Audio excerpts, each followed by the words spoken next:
Project Hail Mary. There may be spoilers. Me and Rocky, my son, his name is Rockwell, but me and Rocky, we started listening to the book together when we were driving down to go pheasant hunting. It was in November, and we made it through quite a bit of the book because we had a fairly long drive, kind of round trip, and he really enjoyed it too. I don't think he ever got back to finishing it. So we waited. We tried to kind of pair up to finish listening to it, but it never really happened. We didn't have a long stretch of just me and him like that to listen to the book again. I finished it right before the movie came out, but I didn't know the movie was coming out. I finished the book like a couple weeks before the movie came out. I want to start off by saying the book it's so good. I'm a massive fan. I think it was so well done. So I just want to jump right in. The things I like: the concept of astrophage, this space algae that is at the same time like probably the most valuable resource because it's allowing for space travel, similar to spice, right? In Dune, this extremely valuable resource, but it's also causing an extinction level event in multiple multiple different worlds of sentient life. What a great idea. So well executed too, very interesting. Like that alone, very cool concept. Dr. Ryland Grace, just, a middle school teacher. He's not a hero. He doesn't want to be a hero. I like that it naturally forces him into being a hero, right?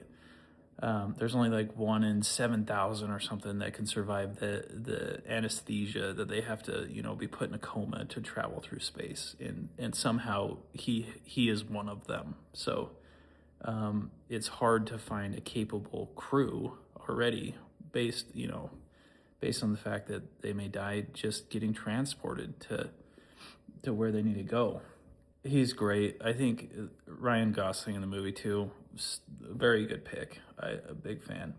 Rocky is probably my favorite character in the book. I mean, just the fact that I remember, this actually makes me a little bit sad, but when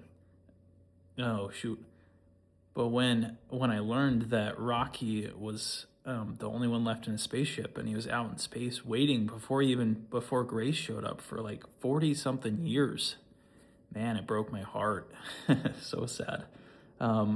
I love when Grace and Rocky are learning how to communicate with each other because they're doing it just out of necessity. And by the end of the book, Grace goes back to save Rocky. And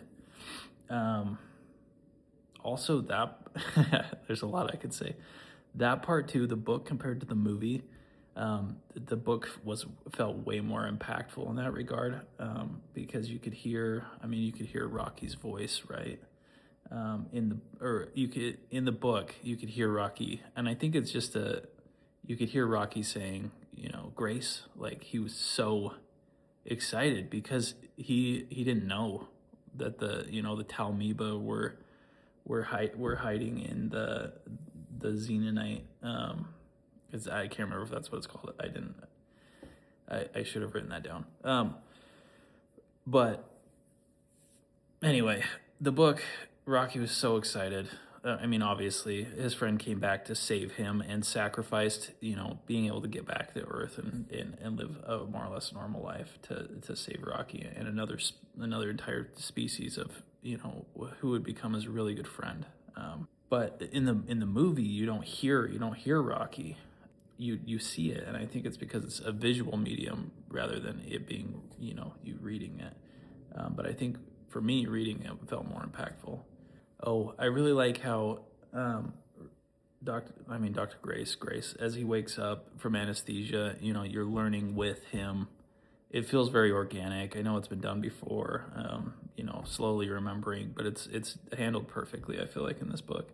Also, like the video logs, similar to how he did The Martian. Why else would you do it any other way? It just works so well.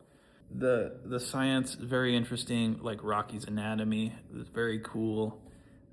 How he walks you through how he solves it, and how he kind of, he sets it up so they have the tools they need to be able to solve it with like the nitrogen and things like that.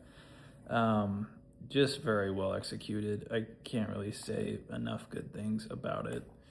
I like that it's a single book too. It's not like a series. I liked Strat. She was a great character in both the book and the movie. I actually think I prefer her character in the movie more because I feel like when you're, at least for me, being a somewhat, I feel maybe more emotional person, I feel like especially in the end of times there you would be more connected to people knowing that like this could be it. I feel like there's a greater level of connection and that's how the movie projected her more than the book. And I don't know why I'm talking about the movie so much, but they're both incredible. If you have any interest, I would recommend both of them. Very different experiences, but both very good. Anyway, jumping to the one thing that I didn't like really, the ending. I mean, he goes, I would probably prefer that they, I don't know, maybe I don't prefer that he dies.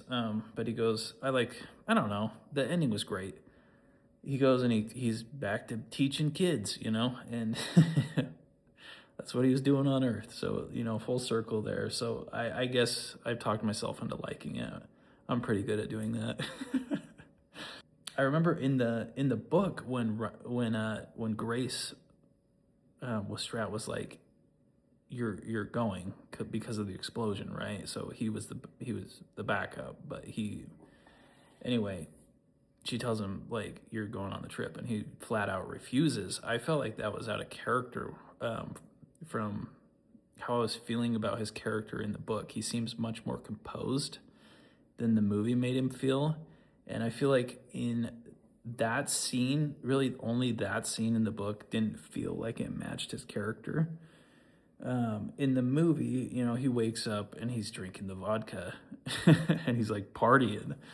And when he refuses in the movie, it feels more on par with his character. So I think that's the only knock I would have against the book necessarily. But I loved it. I would give it a 9 just because I don't like to give stuff a 10 because I think it's so subjective what is perfect, more or less. It's impossible to be perfect. And execution and like enjoyment for me, I would give it a 9. It's very good. If you haven't seen it, highly recommend. Anyway, Project Hail Mary. Two big thumbs up.